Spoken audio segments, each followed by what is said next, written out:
لوگ کہتے ہیں کہ الو آ گیا، اور جہاں الو ہوتا ہے وہاں اجاڑ ہوتا ہے. یہ بربادی کی علامت ہے. الو استعارہ بنا لیا بربادی کا، اور یہ ہمارا خود ساختہ ایک تصور ہے کہ جس جگہ پہ الو بولیں، الو بیٹھیں تو وہاں بربادی آ جاتی ہے. عجیب فلسفہ گھڑ لیا. الو کے بولنے سے بربادی کیسے آئے گی؟ اور اندر کا نفس الو بن گیا تو پھر بربادی آئے گی. اس کو دیکھو کہ وہ خراب تو نہیں ہو گیا. میں کہتا ہوں ایک گھر میں صبح کا آغاز سجدوں سے ہوتا ہے، پھر سورہ یاسین کی تلاوت کی جاتی ہے. سارا دن گھر کے اندر محبت، چاشنی اور پیار سے افراد خانہ کا وقت گزرتا ہے. کمائی کر کے لانے والا گھر کا کفیل رزق حلال لا کے اپنے بچوں کو کھلاتا ہے. نظر کی پاکیزگی اور خیالوں کی طہارت کا ساما ہوتا ہے. شام کو سورہ واقعہ پڑھی جاتی ہے، سونے سے قبل سورہ ملک کی تلاوت ہوتی ہے. دہلیز پہ آنے والے سائل کو جھڑکا نہیں جاتا، مہمان کی عزت کی جاتی ہے، تکریم دی جاتی ہے. گھر کو صاف ستھرا رکھا جاتا ہے. قرآن کی تلاوت کی مہک پھیلی ہوتی ہے گھر میں. گھر کے اندر درخت پر 100 الو بھی بیٹھ جائیں اس گھر میں بربادی نہیں آئے گی. اور ایک گھر میں اللہ کے حکموں کو توڑا جاتا ہے. افراد خانہ ایک دوسرے کو گالم گلوچ کرتے ہیں.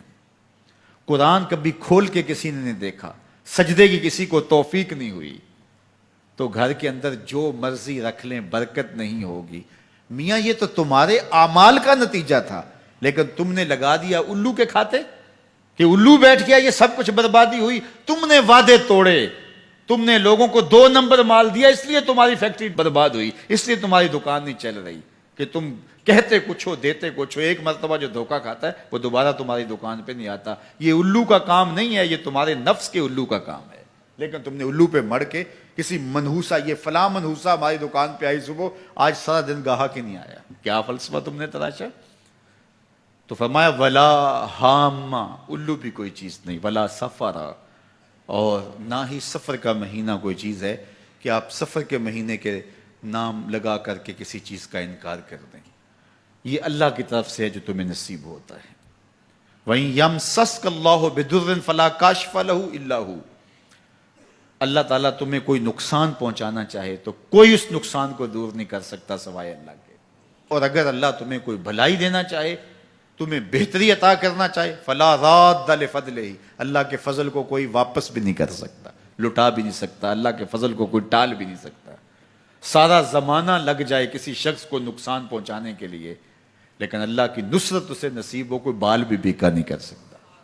سارا زمانہ کسی کو فائدہ دینے میں لگا رہے، لیکن اللہ نہ چاہے تو ایک ذرے کا فائدہ بھی نہیں پہنچا سکتے.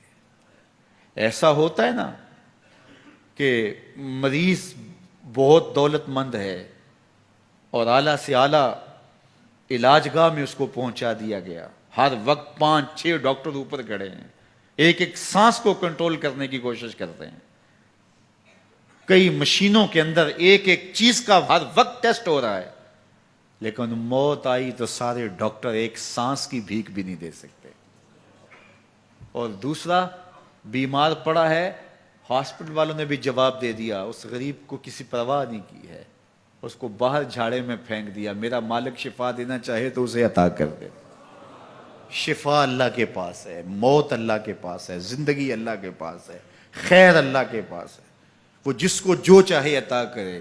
اپنے عقیدوں کو مضبوط کرو، اللہ پر توکل کرو، اللہ پر بھروسہ کرو. وہ چاہے تو ہوتا ہے، وہ نہ چاہے تو کچھ نہیں ہوتا. اس کے چاہنے سے ہے اور اس کے نہ چاہنے سے نہیں ہے. اس لیے اس کے چاہنے سے خیر ملتی ہے، اس کو خیر چاہے تو خیر ملتی ہے. اور اگر وہ کسی کی خیر نہ چاہے تو سارا زمانہ بھی لگ جائے تو خیر